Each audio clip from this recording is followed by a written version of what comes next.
You do something bad to us, we are going to do things to you that have never been done before.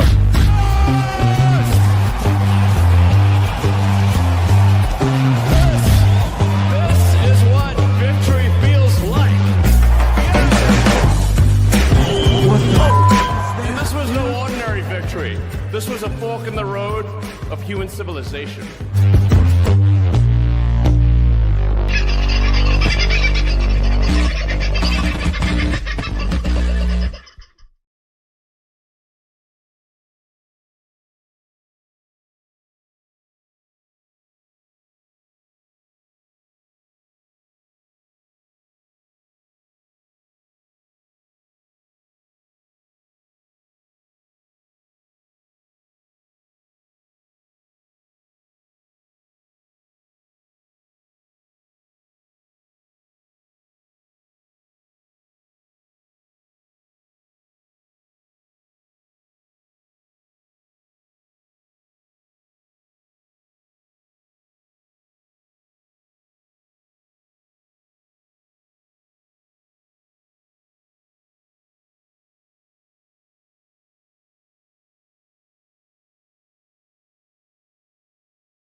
the front as well. Come and fill the seats up. I've just asked for a bit of cloud cover so it can take the sun away.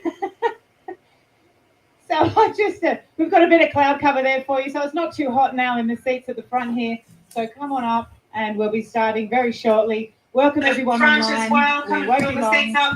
I've just asked for a bit of cloud cover so it can take the sun away. So we've got a bit.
You know how some of these folks like to scream and yell that nobody turns up to these things? Well, that's the that they do.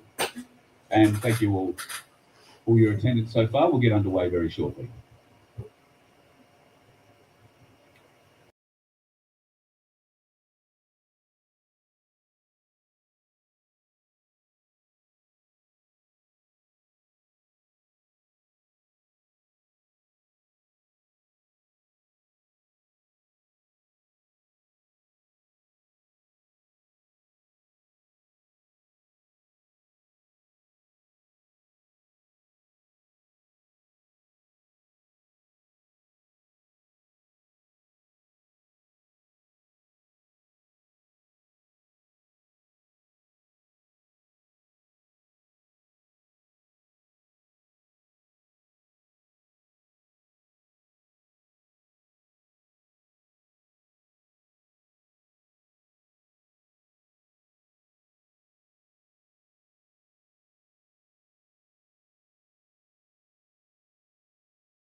Good afternoon, ladies and gentlemen. Oh, hang on. I'll turn the microphone on. It'll work a lot better. Good afternoon, ladies and gentlemen. My name's Carl Liebold from the Voice of Freedom. Thank you for coming today to what is an historic day. We are in the old Parliament House of Australia. We are in the Senate courtyard. It is great to see so many of you who've come along this morning to share in the information that you're going to learn and potentially participate in a little later on. I'd like to thank everybody who's travelled. And there have been a lot of people who have travelled. There are two blokes standing up the back here in blue T-shirts that drove from Bundaberg over, well, a night and a day to get here. I think there's somebody from Cairns who came down. We have people from South Australia, Victoria, New South Wales. This is an Australia-wide movement. So thank you for those of you who have taken the time and the expense to bring yourself here and be part of what will be a very historic day. It is also a global event. We are live streaming through all the VOF channels, and we are live streaming on ibroadcast.au to an international audience, and I can tell you there are some very interested viewers internationally on what's happening today. So why are we here? Well, the Corruption Whistleblower, as you are mostly aware, and if you haven't already done so, there are copies of the latest edition of the Corruption Whistleblower up near the front door. They're $5. Please grab one of those. The Corruption Whistleblower essentially is providing 4 briefs of supplementary evidence to what you will hear today. The first 3 editions of that are already out and available. The 4th will be coming in the not too distant future. Now, one of the driving forces behind the Corruption Whistleblower newspaper and the online presence is a woman who is just a powerhouse in this movement. She's a 30-year veteran nurse. She's worked in general nursing and mental health, and what she doesn't know about the system isn't worth knowing. I would like you to put your hands together and make very welcome from the Corruption Whistleblower, Donna. Thank you. Thank you very much. And yes, thank you very much for coming, beautiful fellow Aussies who are here in the old Parliament House. Truth seekers and freedom fighters. We are the true defenders of the faith. And we gather here today at the Commonwealth Parliament House, our Parliament House, the Land and Soil Jurisdiction Parliament House. And we are here to make history today, and we are in the process of making history for this grand jury indictment process. that you will be walked through today, so that very much the Australian government and officialdom, they stand accused of treason, major fraud, insurrection, child abduction and child trafficking, genocide and democide, perverting the course of justice, gaining financial advantage by deception, referendum fraud, taking false oaths, crimes against humanity, and malfeasance of office. The evidence has been compiled and it's clear, but the decision is up to you, the people, to make the decision. So we are sending a message to the dictators calling themselves the Australian government, that we do not consent to a concealed dictatorship, to this unlawful rule of tyranny. The People's Grand Jury indictment is a powerful, lawful response, and today we take a stand. So please relax and grasp what we are talking about. We've given you the participation forms and they are available online. Welcome everyone online. We thank you for joining us. Thank you for joining us all over Australia. And I hear from Texas and Virginia, welcome to our American guests online. We welcome you. And we thank you and we acknowledge that the USA is going ahead with great strides. Yes, we are very grateful for that. Now, some may ask, what is a grand jury? By definition, a grand jury is a body of men and women, typically just 23, brought together to examine the validity of the accusation before a trial. Outstandingly today, this grand jury can involve hundreds of you, thousands of you, online and everything. So you're all involved. So how many times we get a group of 23 will be how many grand jury indictments we will be able to create today, and therefore then send off to the International Criminal Court and other international jurisdictions. So all of you, you are the warriors. You are the warriors of this nation. You have come to take part in this, and the warriors online, we welcome you. So your distance might have been a little bit too far to come, but we see you, we hear you, and we thank you. And please download the forms online and fill them out.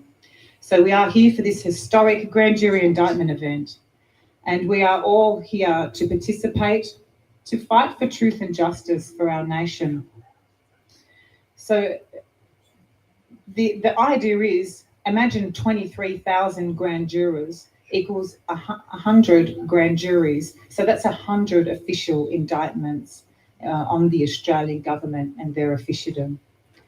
So we want to stop the belligerent occupation. We stand united today against the unlawful occupation of our public institutions as well. And we say again, no consent and no contract. The Australian government is not the people's government.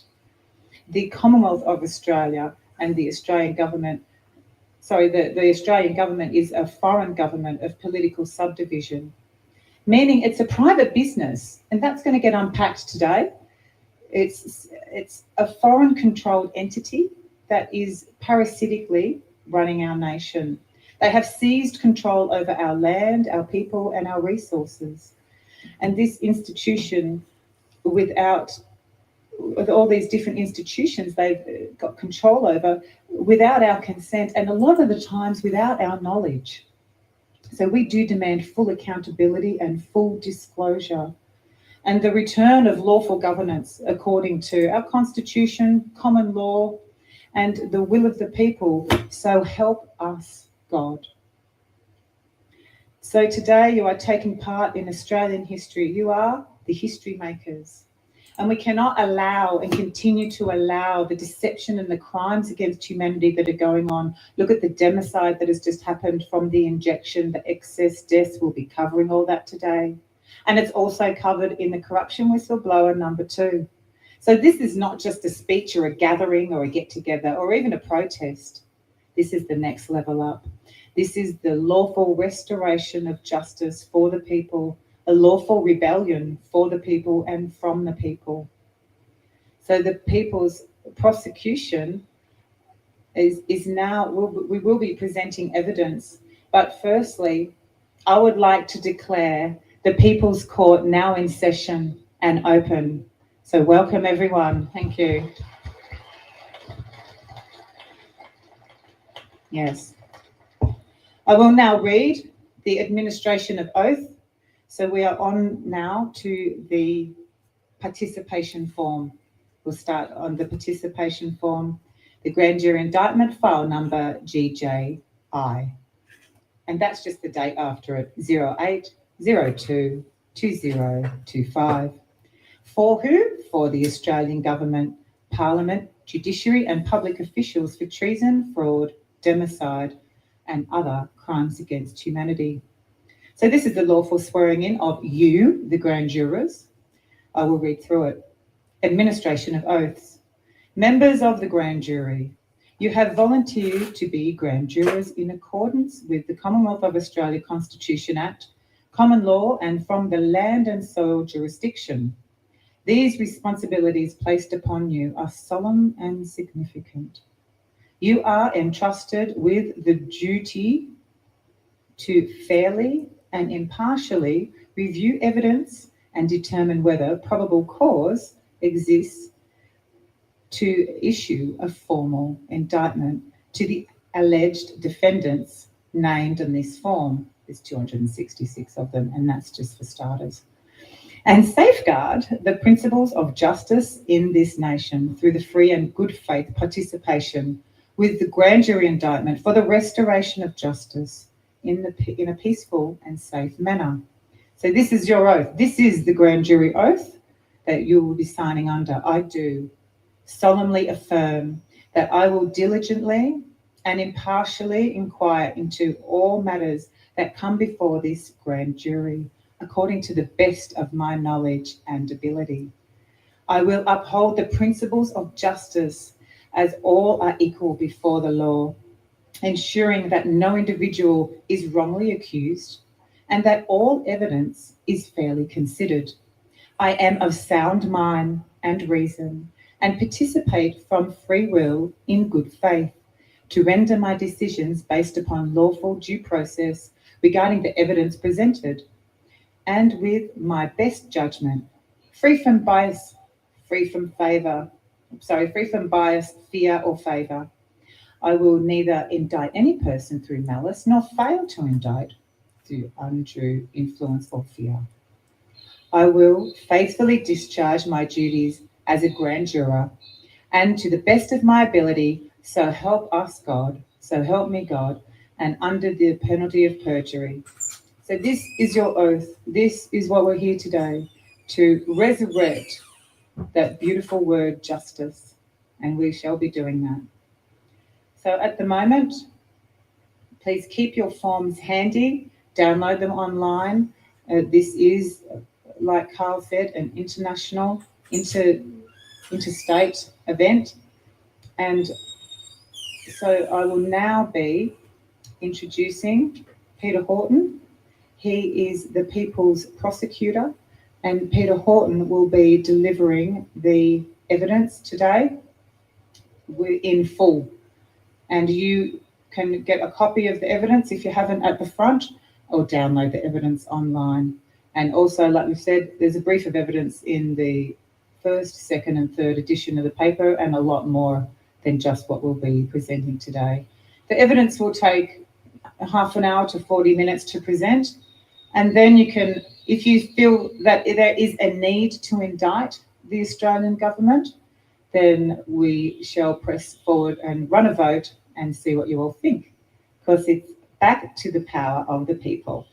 So thank you very much. And I welcome now Peter Horton to present the evidence.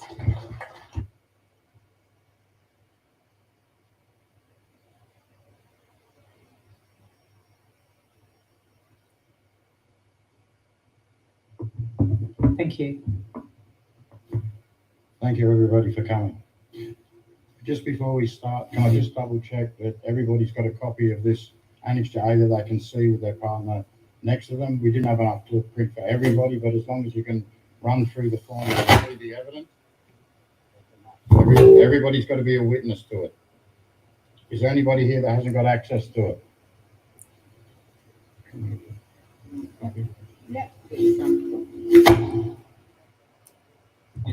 Here, what?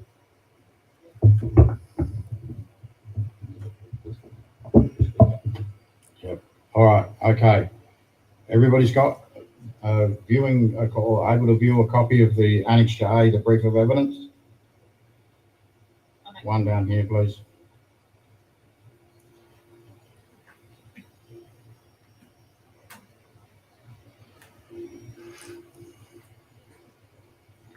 Another one over there, Donna, please.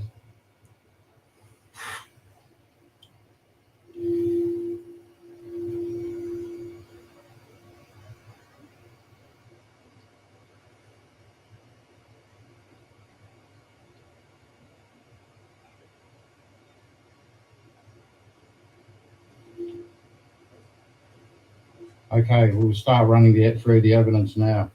So if we go to page 1, that's obviously the front cover that is demonstrating what this brief of evidence is. We'll go to the second page, which is the exhibit page, so you can later refer back to these pages when you're deliberating your decision.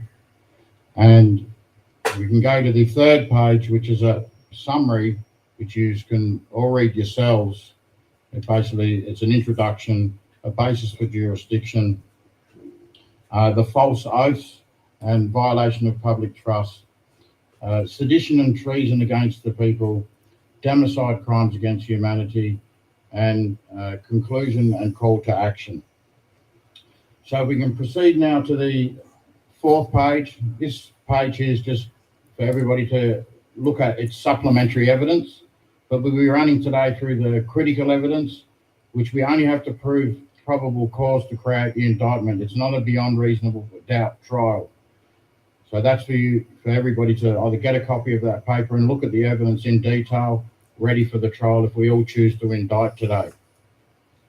So we'll travel now to page 5, and this is the primary law of this country, which is Section 128 of the Constitution. And you can see where it's ringed in red there, and the words to that say, "This Constitution shall not be altered except in the following manner.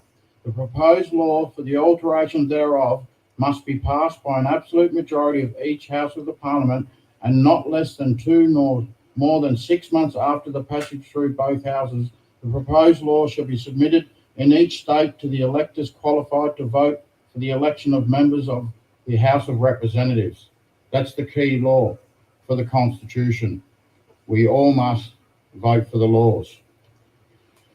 We'll travel now to the page number 6.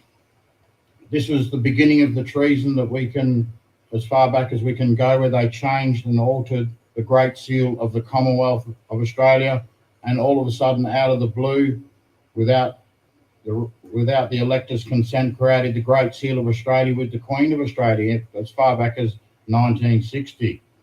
So a Freedom of Information request was sent in 2024 to the Attorney General requesting the instrument that overrides, suspends or terminates the Great Seal of the Commonwealth of Australia and the indissoluble Federal Commonwealth under the Crown of the United Kingdom as qualified in the Constitution was lodged to the Attorney General Freedom of Information, who responded with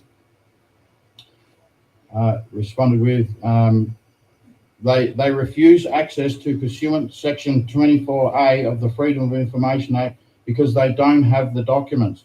So how has this country gone to make any enforceable laws or legislations since 1960? How did the Great Seal get removed? That's the big question, because we're going to proceed shortly to the referendum page, and you're going to see that all these acts and bits and pieces that I'm going to present to you, there's no referendum for them. So if we can proceed now to the seal. Underneath that, the kangaroo and emu seal with the Roman reef. That, I believe, was potentially made in somebody's backyard, because it's not the armorial seal of the Commonwealth of Australia, which is not for sealing acts. So if we can proceed to the next page, on page 7, we'll see the Great Seal of Australia. It was sent to the former Governor General Quinton Bryce and asked if the seal shown above was the seal referred to in the commission given by Queen of Elizabeth II to Mrs. Quinton Bryce, to which the administration assistant from the Government House in Canberra replied that the seal as shown above is the same seal as the one that is on the Governor General's commission. So further on, that seal was sent to the Garter King of Arms at the College of Arms in London, who was asked if the seal as shown above, which has been described as the Great Seal of Australia, is recognised in British law and can be used by the Queen of the United Kingdom, to which the Garter King of Arms of the College of Arms stated, the device submitted does not incorporate any royal arms. These are the immemorial bearings of the Commonwealth of Australia, and Her Majesty is described as Queen of Australia on the seal and not Queen of the United Kingdom. I do not have any relevant record in my office. So there you go. The Great Seal of Australia is not recognised in the United Kingdom or by the electors. So we'll proceed to the next page, page 8, where we have the infamous Royal Styles and Titles Act of 1973. And I point down to where the red box is, and you can see it says, and whereas the Government of Australia considers it desirable to propose to Her Majesty in the form of the Royal Styles and Titles Act to be used in relation to Australia and its territories, but it's not the government of the Commonwealth of Australia that's requesting that. It's not our government. So the word the Commonwealth's been removed. So we can go down a little bit further on page. It says, be it therefore enacted by the Queen, the Senate, and the House of Representatives of Australia. And once again, we have the word the Commonwealth removed. Now, for all of you that may or may not know what the Commonwealth means, but when you look it up, it means public welfare, general good. It's in the words, Commonwealth. So once the Commonwealth words are removed, public welfare, general good is not there anymore for us. Maybe they're in minor forms, but it's not law. So we can travel to the next page, please, on page 9 of the evidence. And strangely enough, at the bottom of that page, you can see where it's in the red box, it says, note, see the important words crossed out. This means the words are not included in the contract and these were deliberately removed. So the words in the name of Her Majesty I assent to this act's been crossed out, and it appears to be crossed out by Paul Haslock. And then further in blue ink, which has been written on the page, it says, I assent this purported law. The word purported means appearing or stated to be true, though not necessarily so. Alleged, the purported marriage was void. So it's a purported law. And once again, when we move on to the referendum page, you'll see that there was no referendum, because we know when we look back at section 118 that all the proposed laws, especially the major ones, need to be put before the electors. So we can move now to page 10. So we've got the Queen of Australia fraud now because it's unelected and hasn't been put before the electors. And the words, the Commonwealth, have been removed out of all the acts. So I've just asked the audio guys, are we ready to play the Queen of Australia video?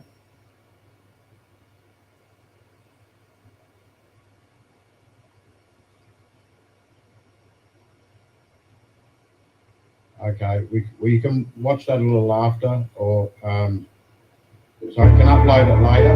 It's not necessarily a critical part of the evidence, but it's all we can watch that. Okay, we're ready to go.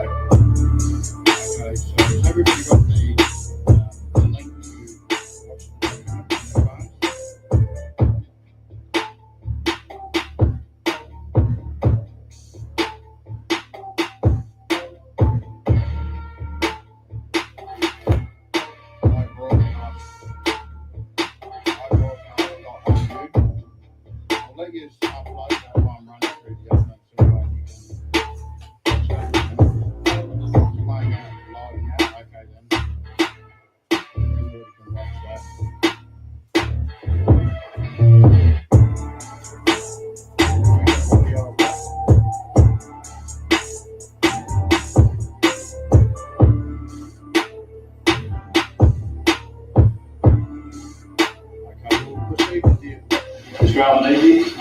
invite you to take and subscribe to the affirmation of office of the Prime Minister of Australia.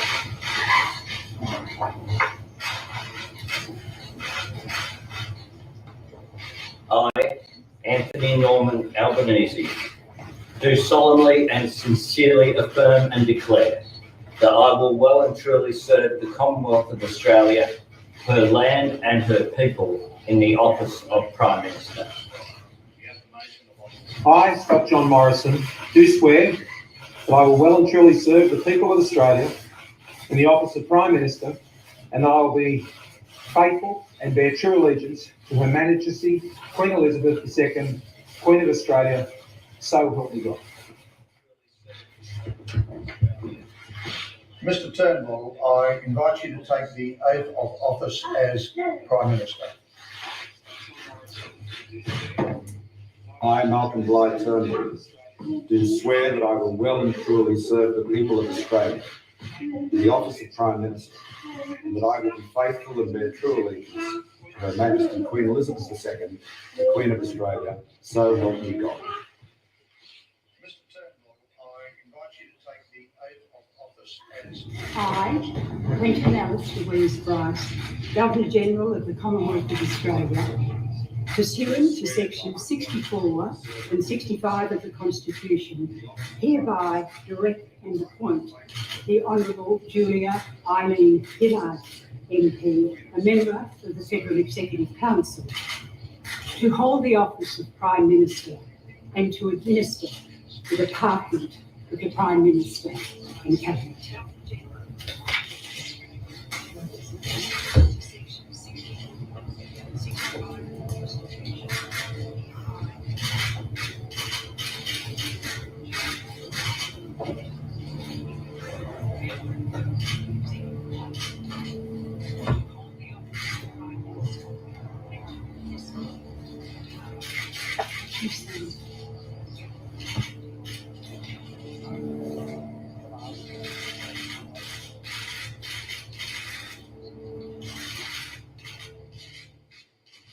I, Kevin Michael Rudd, do swear that I will well and truly serve the Commonwealth of Australia, her land and her people in the office of Prime Minister, so help me God. Could you sign the document there?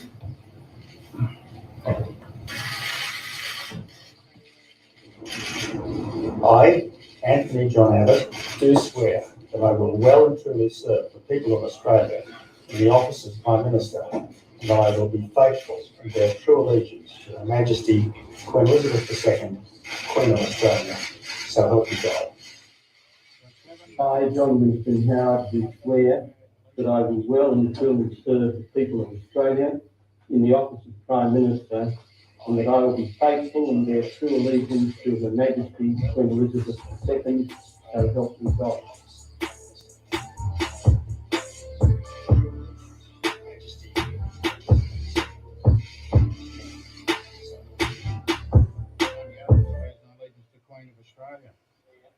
That I will well and truly serve the people of Australia in the office of Prime Minister, and that I will be faithful and bear true allegiance to Her Majesty Queen Elizabeth II, so help me God. But not according to law. So they've perverted all the oaths and changed them all around so that they're not swearing the proper oath as per the Constitution, because they're swearing an oath to the Australian government, which is not our government. Our government is the government of the Commonwealth of Australia. So I'll now proceed to page 11 of the Exhibit A document of brief of evidence.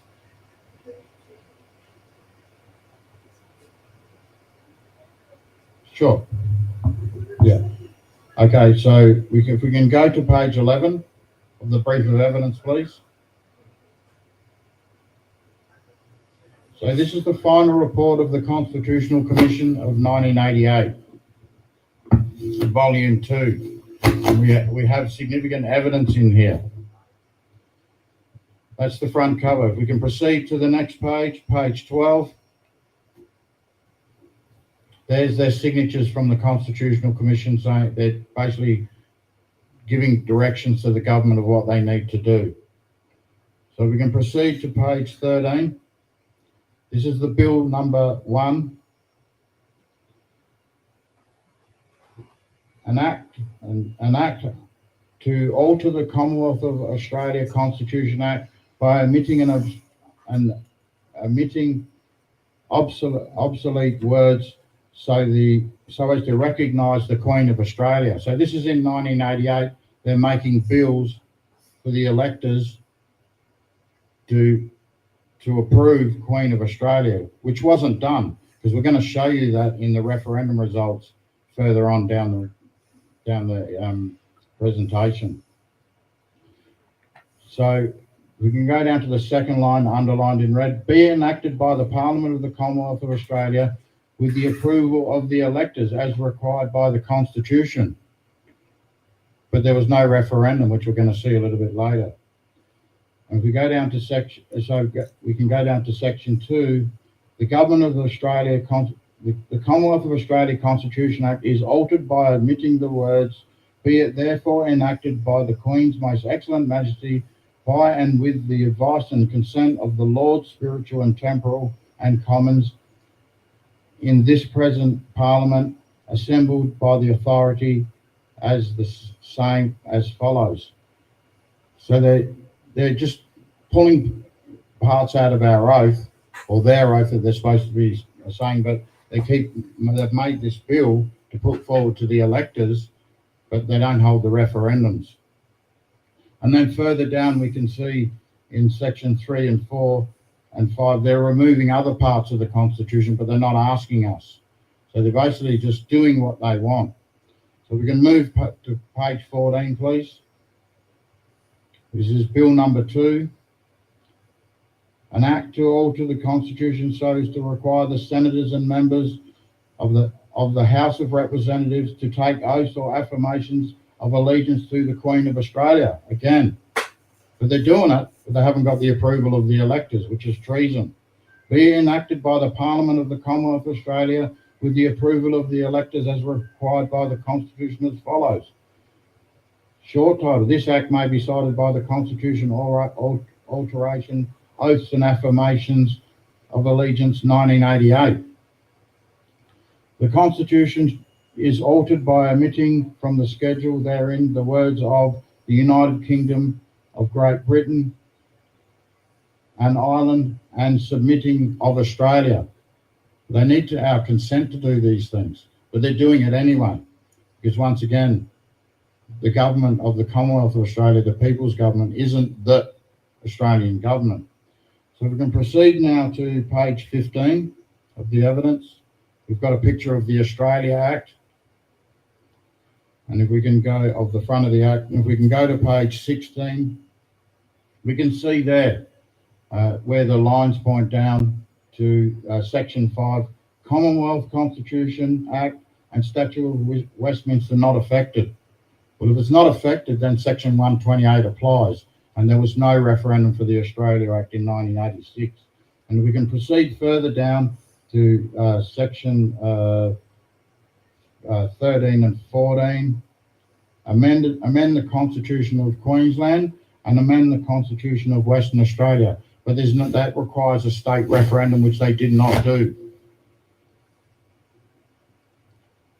So we had to put the entire act in there because it's a brief of evidence. So if I can get you now to proceed to page number 24, please.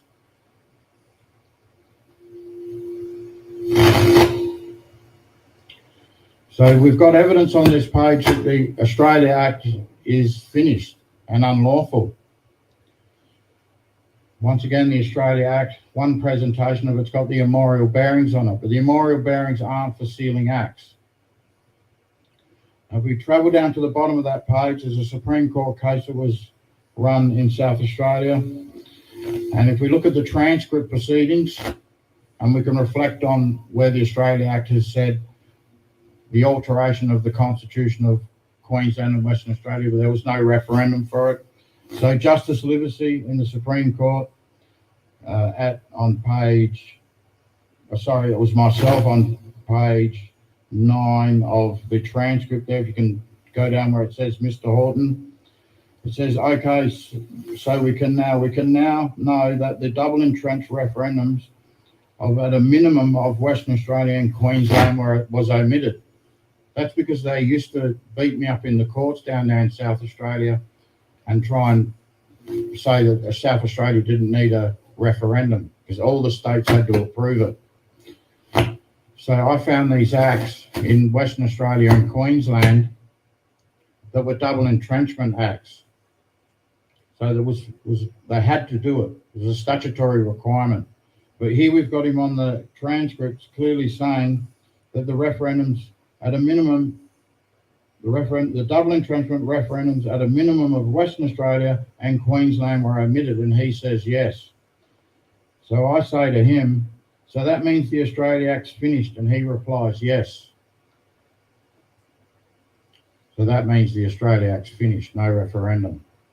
So we're going to move on to the next page now, page number 25. This page here is their constitution, the Australian government's constitution, but it's not a constitution act. It's just a constitution. The tree's got a constitution. We've all got constitutions, but this is not a constitution act. But what is it? Encircled in red there, it's under the Australia Act. But the Australia Act's finished, as Justice Livesey replied to me. And when we move forward, we'll see there's no referendum for these acts, nor Queen of Australia, not the Australia Act, and basically not anything that they're currently doing now. So even if they had a referendum for Australia Act, it wouldn't be valid because there's no Queen of Australia. They finished from 1960 and 1973, more frauds, more treason, and then the Australia Act, more frauds and more treason. So we can travel now to page 26, please. We've got now the Australian government's registration in Washington, DC, but it's a play on words. It's registered as Commonwealth of Australia, not the government of the Commonwealth. It says Commonwealth of Australia. It could be anybody's Commonwealth. It could be the Freemasons' Commonwealth, and that's most likely what it is.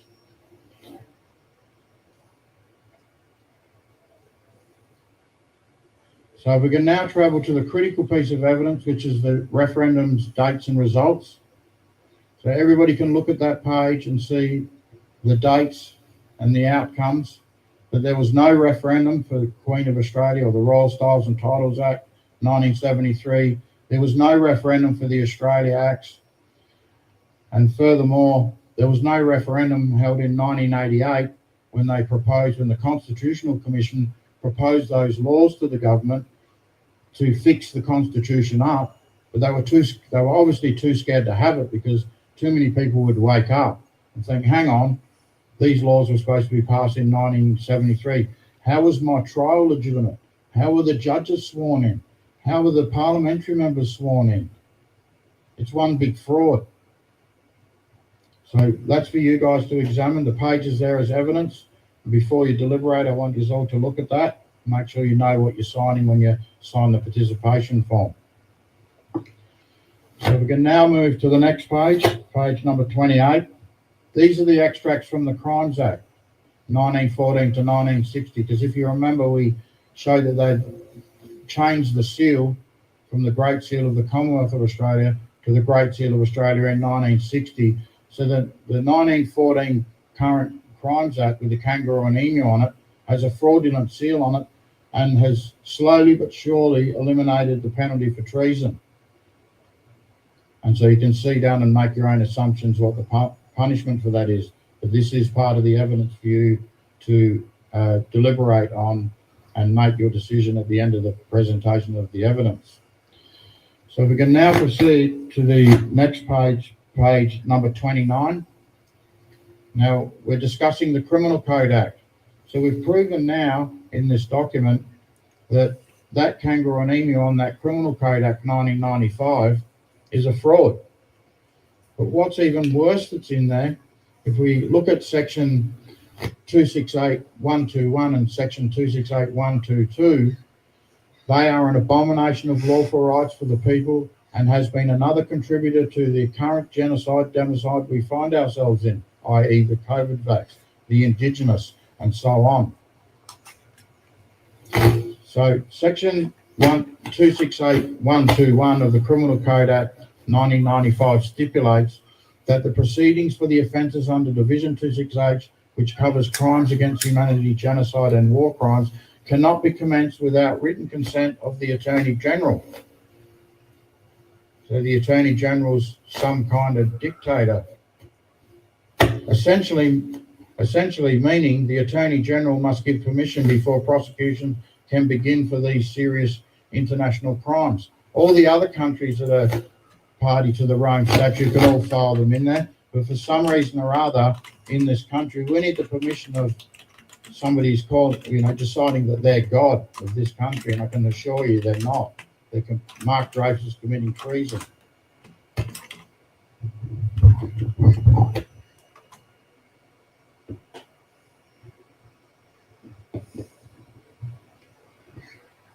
Thank you very much.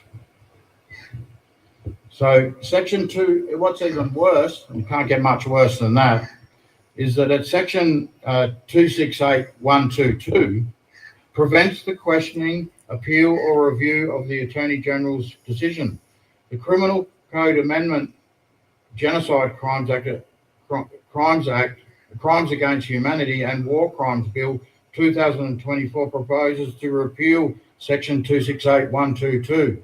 So what we're going to do today, what we're proposing today is, once we get this indictment underway and we have enough participants, we'll be filing this into the International Criminal Court to say that Mark Dreyfus, the Attorney General, has no standing because he's actually charged.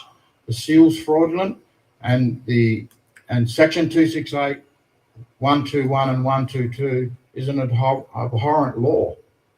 How does he get to veto and block what we are saying are crimes against humanity in this country? And there has been many of them. So I now start to wind up the evidence, and we invite you all to watch the video, Australian Witness Statements, a full documentary about the COVID. Some of you have probably already seen it.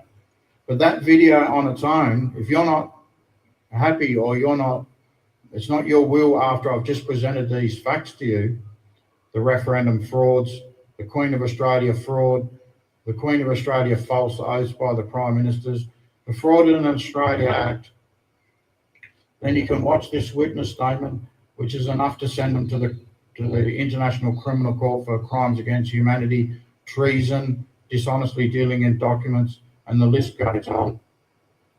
So just before I finish up on the evidence, I'd like to actually draw you back to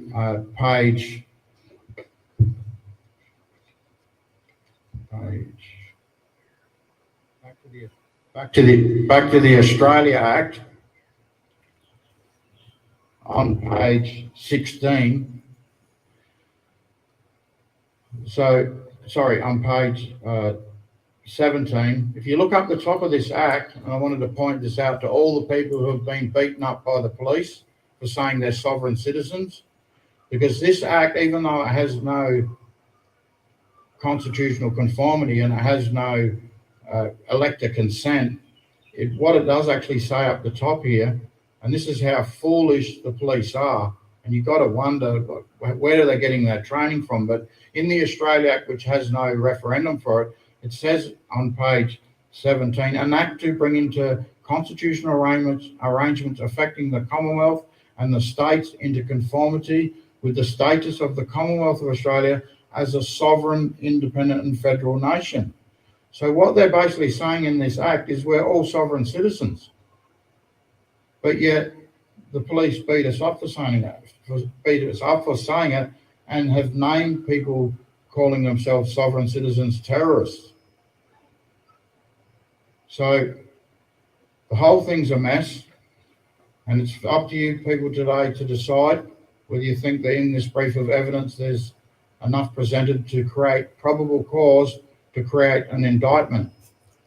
Now, what the process is after we create the indictment and we collect up all these forms, and we're going to have a vote in a minute, a show of hands, but you will still need to sign all the forms and leave them in the collection with the collection people up front there.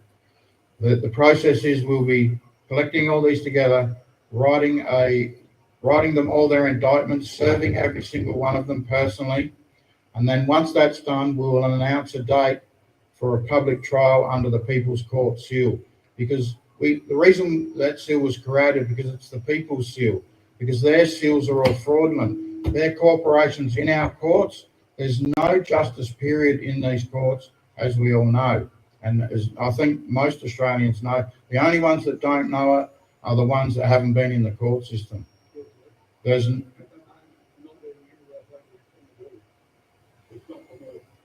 fair enough. Yeah. All right, no worries. I'll talk to you afterwards about that, but thank you very much for letting us know. So today it's up to you to decide whether to indict or not indict by signing the forms.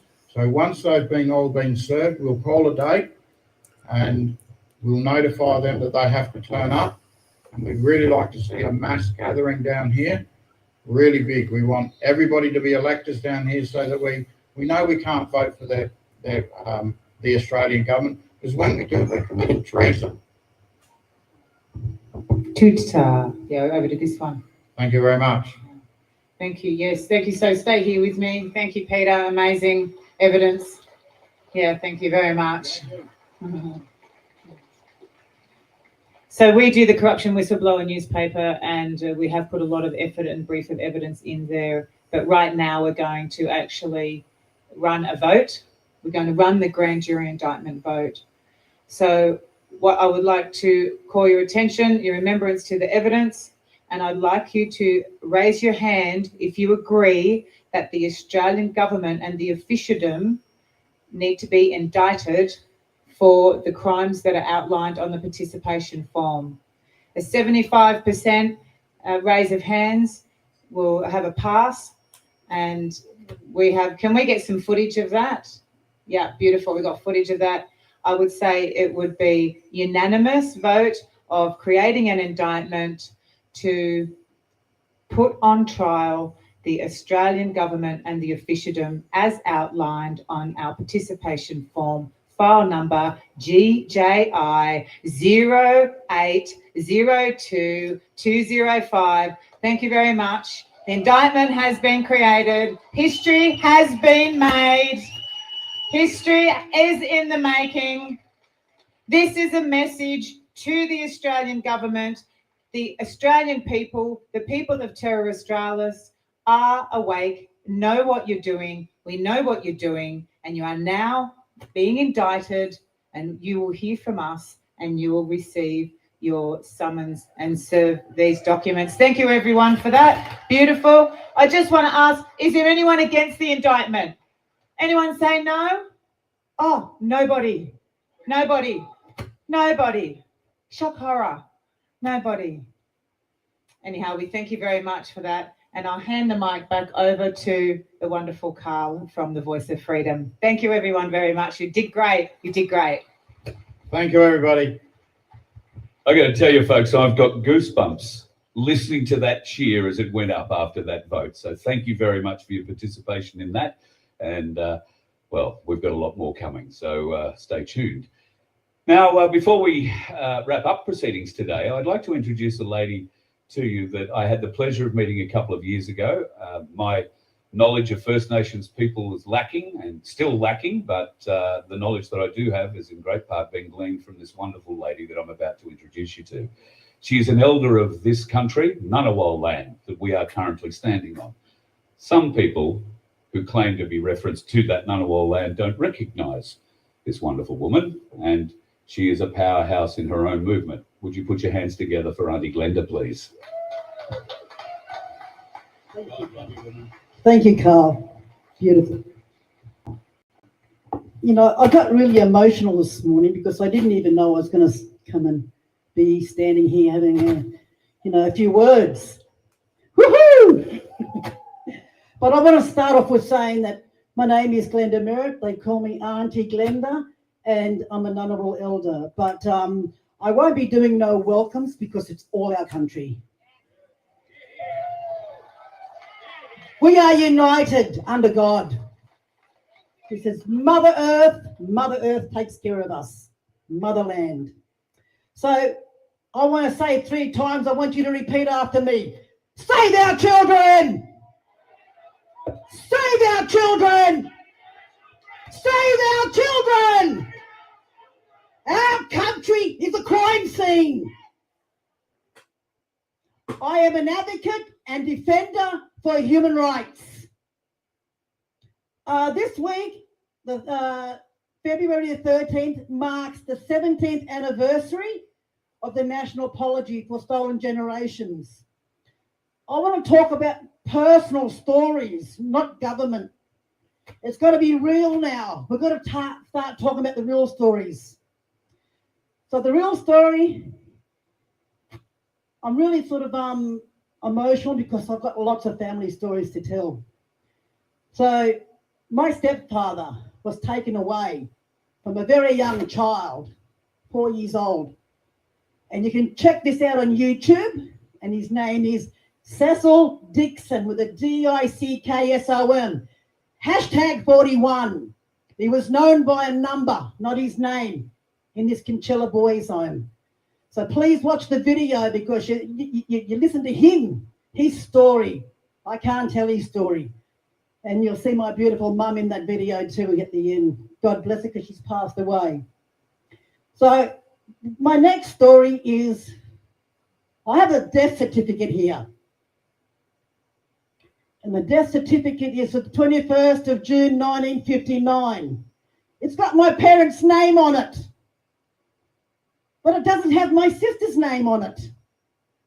Before Mum passed away, I said, "Where's Millie, Mum? Where's she buried?" Mum said, "They didn't give her back in 1959. I said, what the hell are you talking about? She goes, "She was full term. Mum said she heard her cry. But back in those days, they just take the baby away. They awarded the state. The birth certificate is awarded the state. They can do damn well what they want with our children. And they're still doing it today." So I was frantic. I ran up to the hospital. I mean, this is after Mum passed away, bless her, which is in 2017. I went to the hospital. I walked in. I said, "I want to see the records of my sister." They had one bit of paper with my parents' name on it and not even my sister's name. I said, "My parents gave her a name. Her name is Mildred. Millie, why is her name not on this document?" They could not answer me. I run down to births, deaths and marriages and I asked them for the death certificate. At the time, they said they couldn't find any information. There was no record.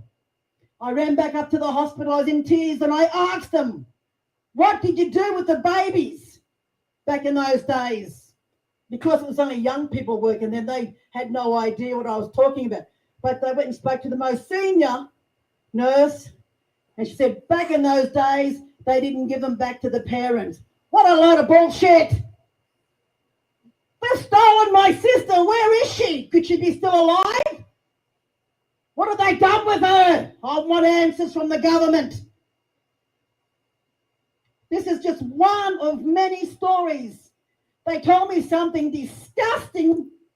I can't even repeat it standing here today, what they would have done to her.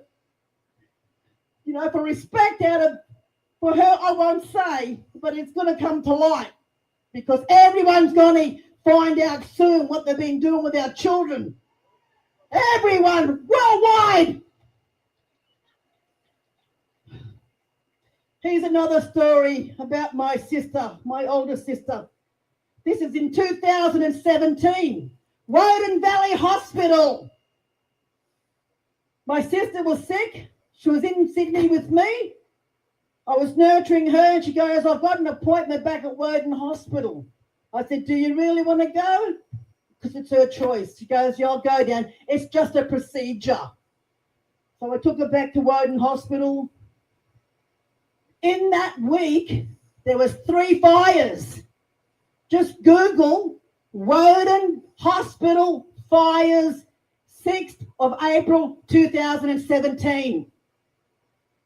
This is the scene. There was the last fire and they were evacuating all the patients from Woden Hospital. My sister was in oncology. She had her own private room. Everything was in darkness. And Ambulance are coming and they're taking all the patients back to other hospitals. We were the last to leave. It was in darkness, all in shutdown. I thought, what the hell is going on? I thought, I've got to go and find out, sis. Anyhow, obviously she was medicated out to it. And I'm walking through this Woden hospital looking for someone to come and save my sister. There was a doctor walking towards me, goes, how did you get in here? I said, I was here all day with my sister. I said, no one's coming to save her. He lets me out the front. And as I go out the front of Woden Hospital, there's fire brigades and ambulance everywhere. It was like a war zone. I run around the hospital because they said they were going to take my sister up to emergency to get it, transported to another hospital. I run around the hospital and I sneak back in. When I got to where she was in emergency, I waited and waited and waited, and he comes out, I don't think she's going to make it. I said, what do you mean? She was something not wrong talking to me, a few hours before. So I want answers, Woden Hospital! What'd you do to my sister? Did you take her life? 3 fires, was that a ritual? I want answers. I'm still angry. Here's another story about my other sister. This is what you people have got to do everywhere in Australia-wide, worldwide. You've got to start telling the stories, what really happened to my family in that hospital. My younger sister, only just before Christmas, was in the Prince of Wales Hospital in Sydney. She went in because she had breathing problems. She was in the hospital. And obviously, the doctors got her family, they hushed them off into another room. And they told her family, your mum's not going to make it. She's really sick, she's not going to make it.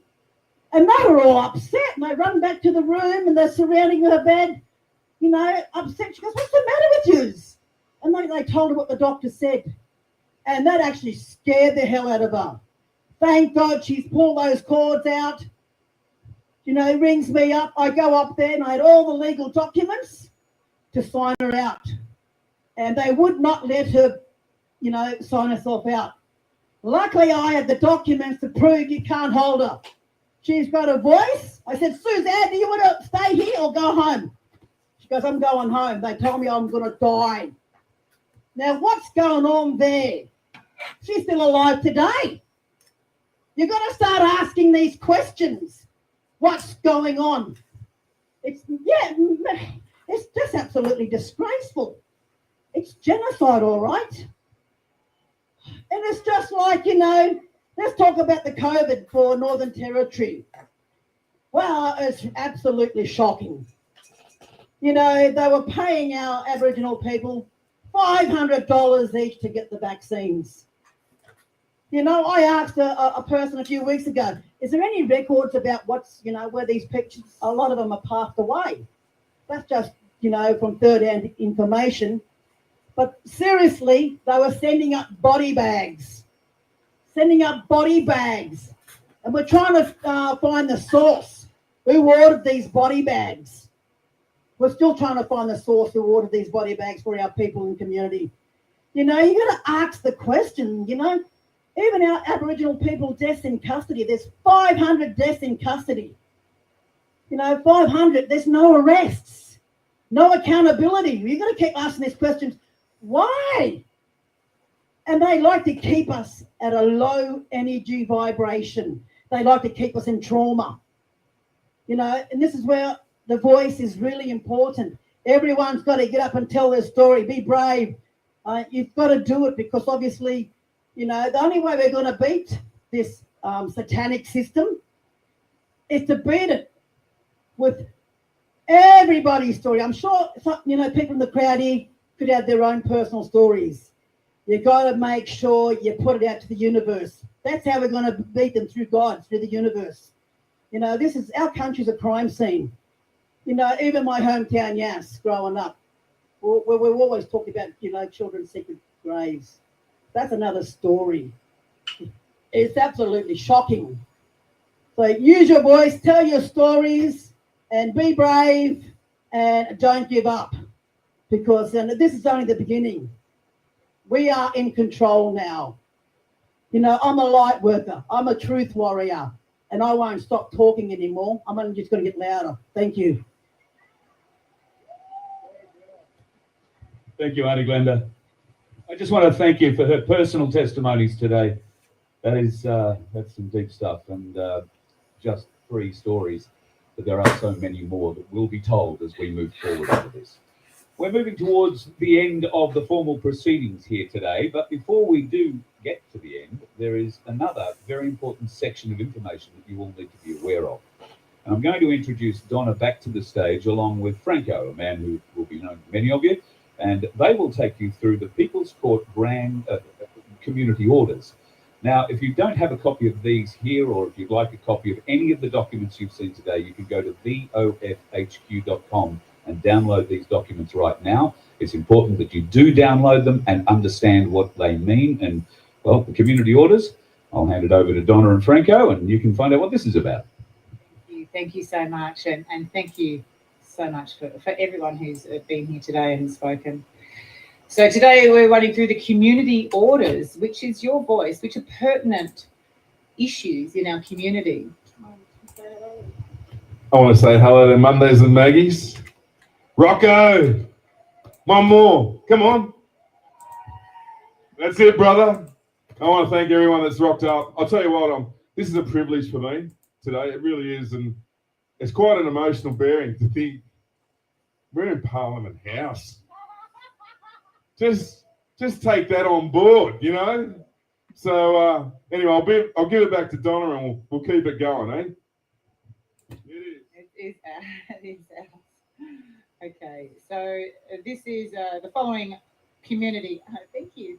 The following community orders are presented today for your consideration, and if you wish for, if it be your will, wish and instruction to put into effect these community orders, and that your option as well is to cross out anything that you don't agree with, send it through to info@corruptionwhistleblower.com or post an original off to CWB PO Box 577 Goulburn 2580. Otherwise, leave them here with us for the people who are here today. You can download these forms from ibroadcast.au, the VOF HQ, and they'll be on corruptionwhistleblower.com as well. So this is the final notice. Community orders presentation and approval by the people and enforcement for the people. So this is the People's Court representing we the people and the protectors of common law and the Commonwealth Constitution of Australia, and with the Corruption Whistleblower newspaper.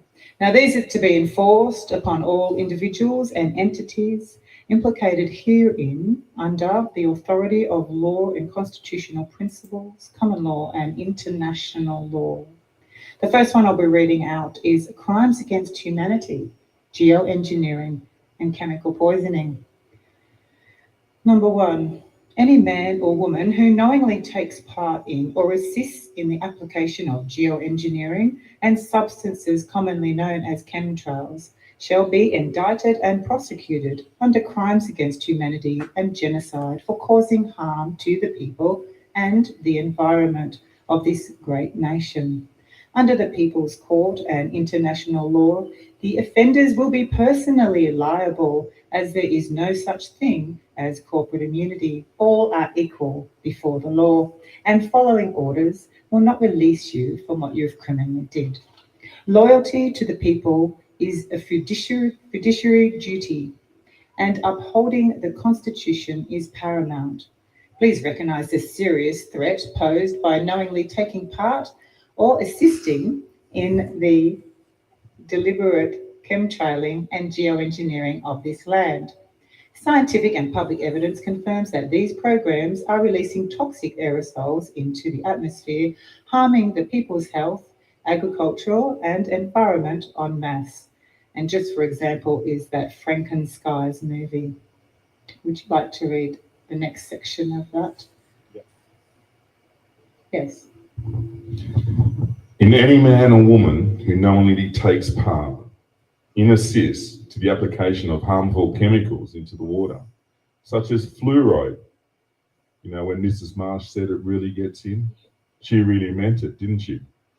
And other forever chemicals and poisons shall be indicted and prosecuted under the crimes against humanity for causing harm to the people and the environment in the great nation.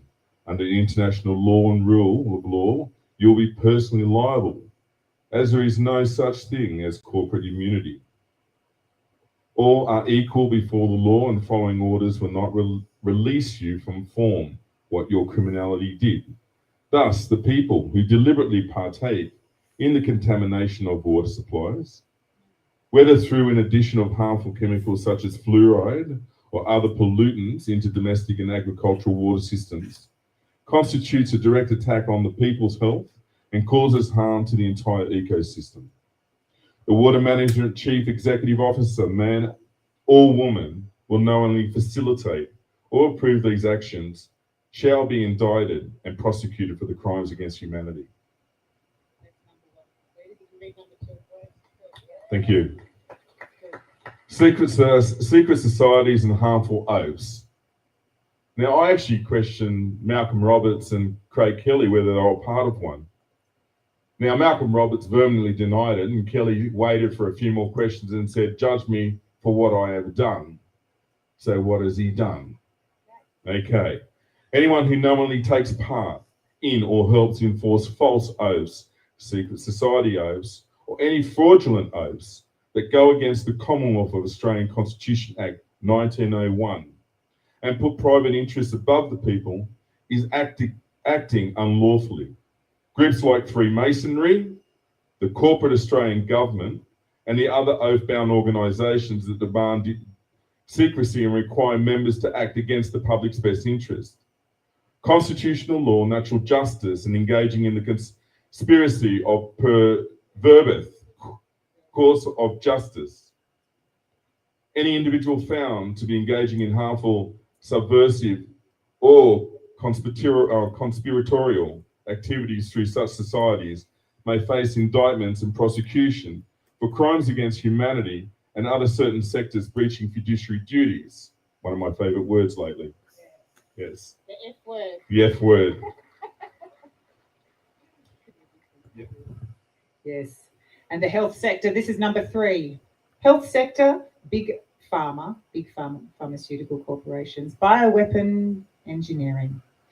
Any man or woman who knowingly takes part in or assists with the development, authorization, and distribution of mRNA-based bioweapons or experimental medical procedures that have resulted in harm, death, or long-term adverse effects will be indicted and may be prosecuted under crimes against humanity for items such as democide, mass harm, and medical negligence.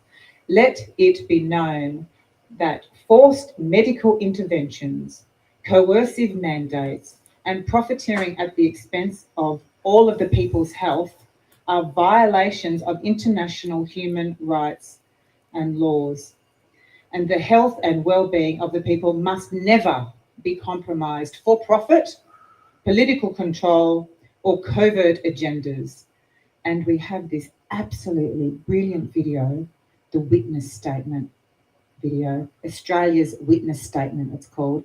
Brilliantly put together video. It goes for 2 hours, 15 minutes. It is a brief of evidence. We would very much appreciate you to watch that. Yeah, we've got some people here who've seen it. Hands up who's seen it. Yeah, it's really powerful. And thank you to the makers of that. Absolutely fantastic work. It's included in the indictment brief of evidence. Thank you for that. Environmental crimes, nuclear waste and disposal. Well, I can think of a few, but they're not in this building, are they? Any man or woman who knowingly takes part in or assists in the disposal of nuclear waste, excluding medical nuclear waste, onto our lands, water, and communities, causing a catastrophic risk to the environment and human health, and those who engage in such irresponsible practices shall be indicted and may be prosecuted for environmental crimes and crimes against humanity. The people have the right for clean air, clean water, and an environment free of deliberate contamination and destruction. No private interest or government entity has the authority to compromise our natural resources and profit of control. Comment on that one, because the reason why that one's gone in is because they've jammed through the approval of nuclear waste dumps in both South Australia and Western Australia, right near the people who are living down there. So absolutely disgusting, and we do not approve, the people do not approve of nuclear waste being dumped near our homes and near our towns or anywhere in Australia at all. Number 5, media manipulation and the suppression of truth. Any man or woman who knowingly takes part in or assists in the mainstream media, engaging in deliberate suppression, manipulation, and distortion of truth, and withholding and or restricting critical information from the people, are co-conspirators in crimes against humanity. Any Australian news organisation, such as the Australian Broadcasting Corporation, ABC, and other media corporations who knowingly censor vital information and propagate falsehoods to deceive the people, shall be held accountable for aiding and abetting systematic harm and crimes against humanity. The duty of the press is to inform, not to deceive. And as of today, those who fail in this duty will be subject to investigation, indictment, and possible prosecution. Let it be known, let it be heard, let it be said, and let it be done. Number 6. They are indeed, Donna. Now, obviously you heard the stories of child protection and unlawful removal of children. Thank you very much. Auntie Glenda's story rang very true to this, and for many of us who have actually dived into all this. But anyway, let's go. Child protection and unlawful removal of children. Any man or woman who knowingly takes part in and assists in unlawful removal of children from families without proper suitable or verifiable cause of action and lawful cause or due process. All Child Protection Department agencies have engaged in these acts that constitute kidnapping, hostage taking, and violation of human rights, which equals slavery. Any man or woman or social worker, judge or government official involved in unjustified removal of children without lawful due process shall be indicted and prosecuted for crimes against humanity. Child trafficking and unlawful imprisonment. The most sacred duty of any society is to protect its children. Period. That's it.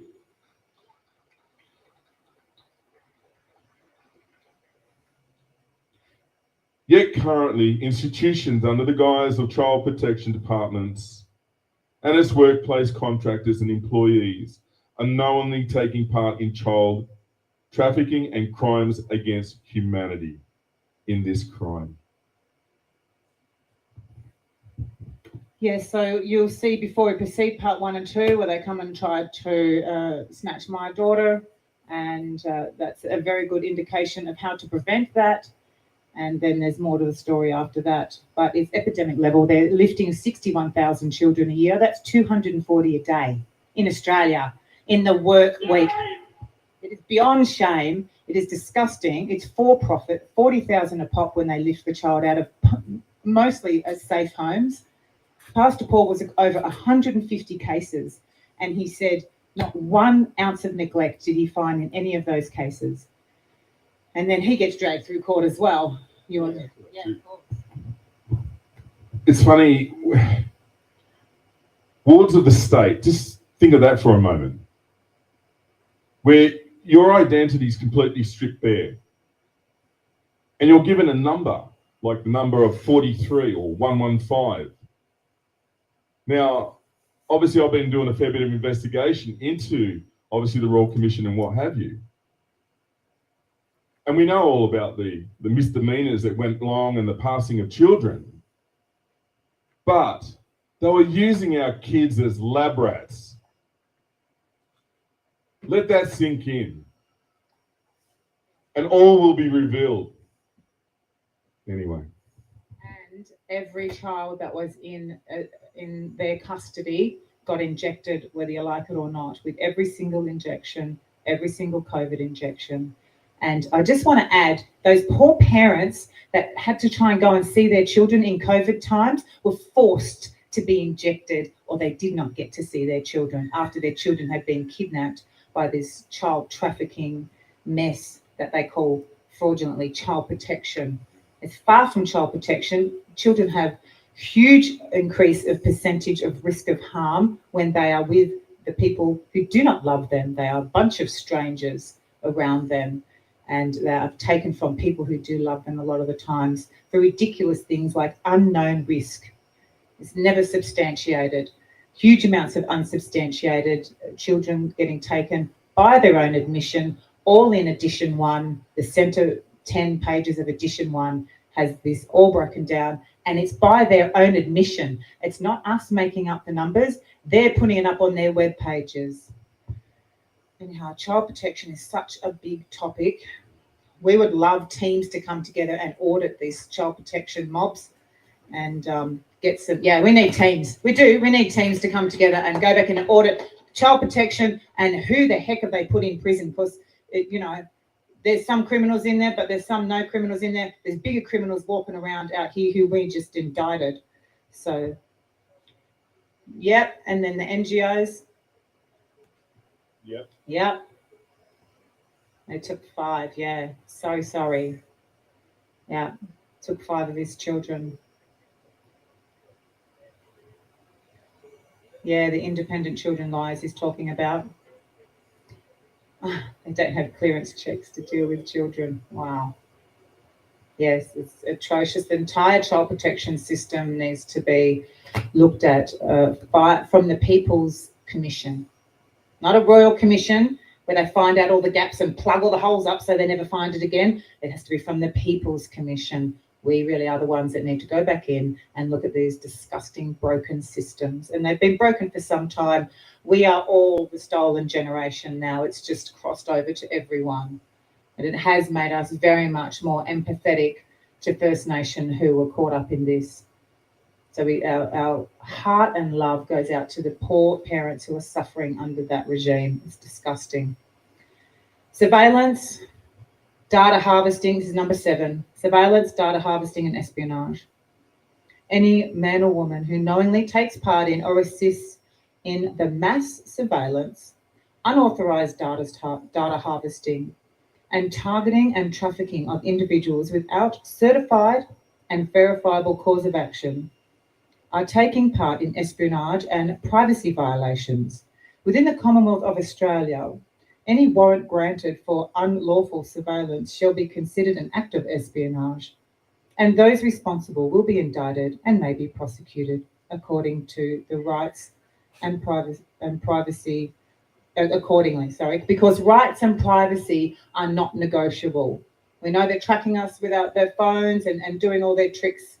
Well, it's going to be coming out sooner or later, and they will be indicted because the light of the truth of God is coming to shine on these governments and fraudulent NGOs and child traffickers and Serco and a lot of yous.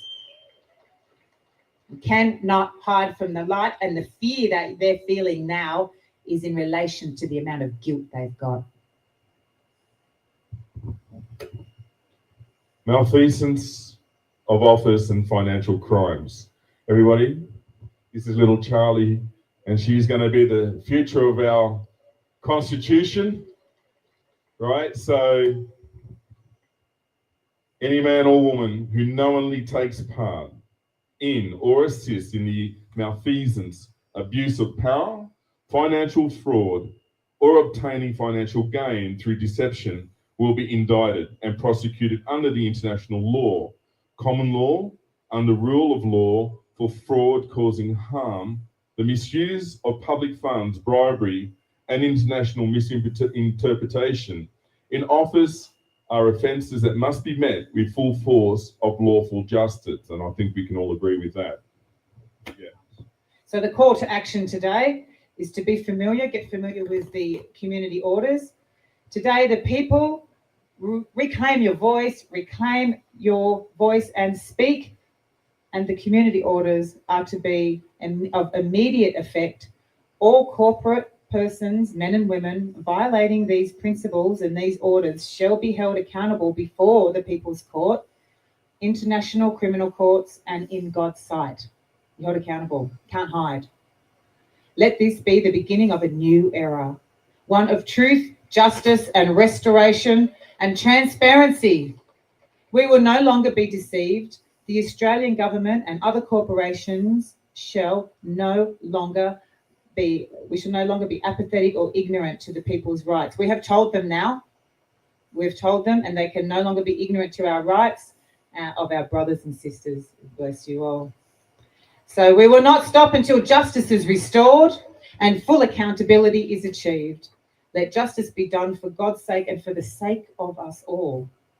Now it's up to you, the people, to use your pen and, if it be your will, autograph and thumbprint the community orders. So that is the end of the community orders. If you like to. Yeah, I've got one thing that I'd like to say. Can the boys that do Government House in Canberra come to the front? All of you, come to the front. I want to acknowledge you guys. Yeah, absolutely. All you guys that go to Government House in Canberra, come to the front. Yeah. Well, anyway, the ones that are on the lawn anyway. And the girls, I do apologise. Can we give these guys a round of applause, please? They deserve it. Yeah.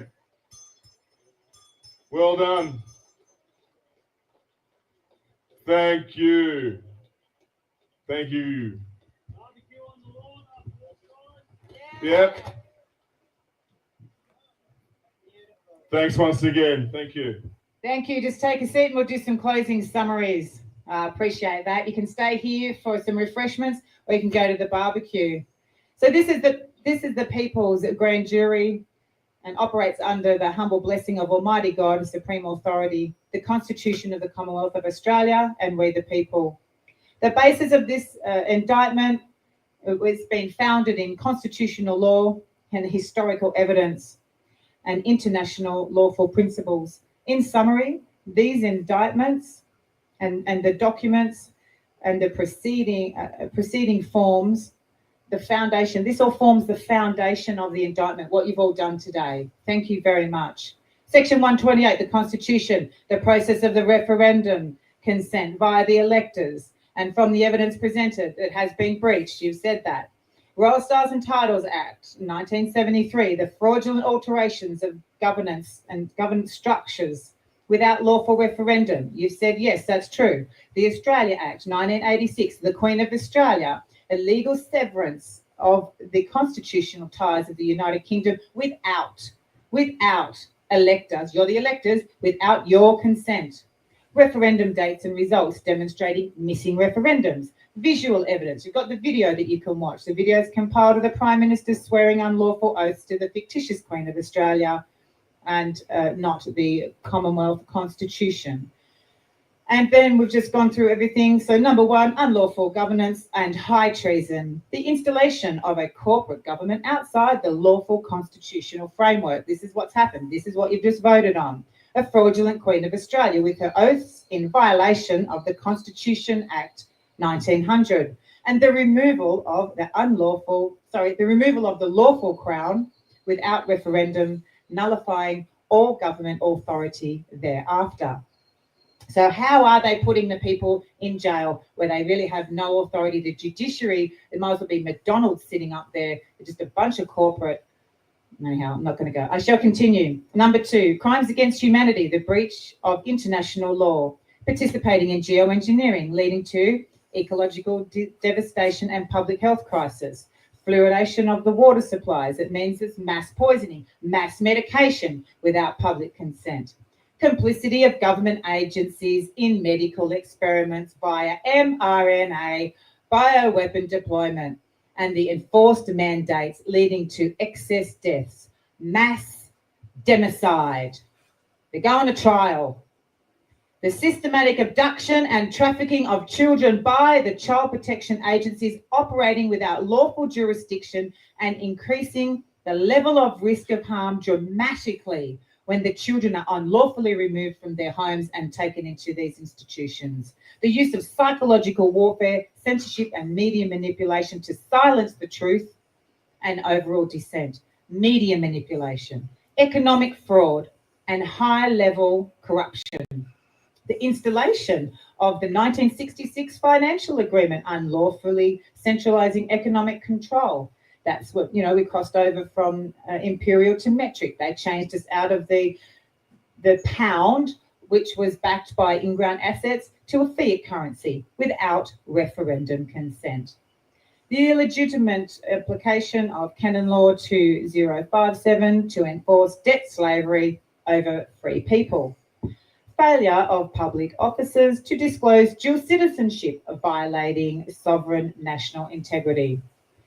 The will of the people, indictments and the summons. Now, the people, as the jurors, the grand jury, have determined that the evidence presented established probable cause when the people shall now exercise their rightful power to indict the named individuals on the participation form and issue summons for trial in the next few months. Every juror that will be officially served these papers. Every juror will have the opportunity to formally sign the people's indictment affirming their decision. That's your participation form. The indicted individuals shall be served their lawful summons and be required to stand trial. Thank you very much. Today marks the beginning of a new era where justice is not dictated by corrupt institutions, but is restored through the power of the people. Hear, hear. Hear, hear. Those who have betrayed the trust of the people, those who have acted in contempt of our Constitution and our natural rights and God-given rights will face the consequence of their action. The People's Court does not act out of vengeance, but out of necessity to restore justice, integrity, and lawful governance to this nation. Let it be known that the grand jury of living men and women does hereby find probable cause to indict those named in the grand jury and the participating form, and that justice may be served. May the People's Court bring light to the darkness, and may we all be blessed as we go along our way. And I thank you deeply with all my heart for you all attending and taking part in this fantastic event. And I thank the people that helped put it on and key contributors to it. We are not controlled by anyone. We are the ones who put on the event. We're the top of the line. There's no one above us except God himself. So this is how the people come together. Thank you very much. And may you travel safe. Stay for some refreshments or go and enjoy the barbecue. The weather has done well for us. And I thank you all very much. And thank you for our wonderful AV team. And loving to you all online. Mwah, mwah. Thank you very much. Yeah, you got a question? Yeah.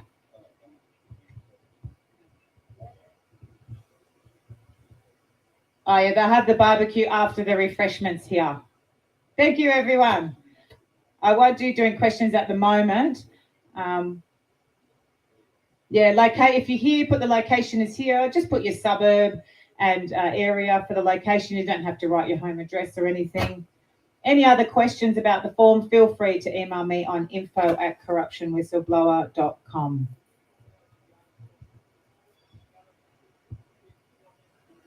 Thank you very much.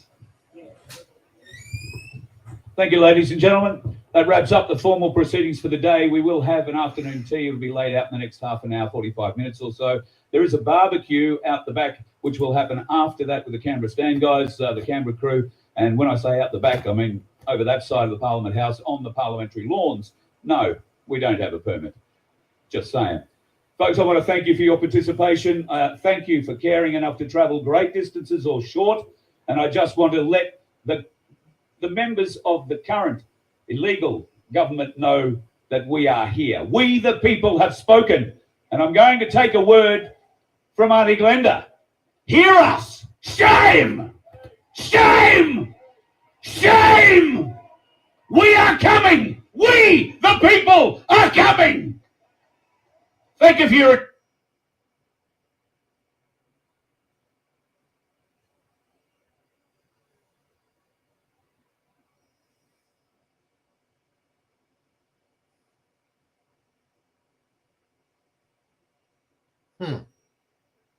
You let one ant stand up to us, then they all might stand up.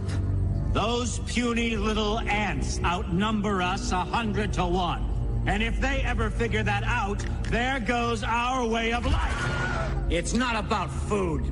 It's about keeping those ants in line. That's why we're going back. Does anybody else want to stay? Let's ride!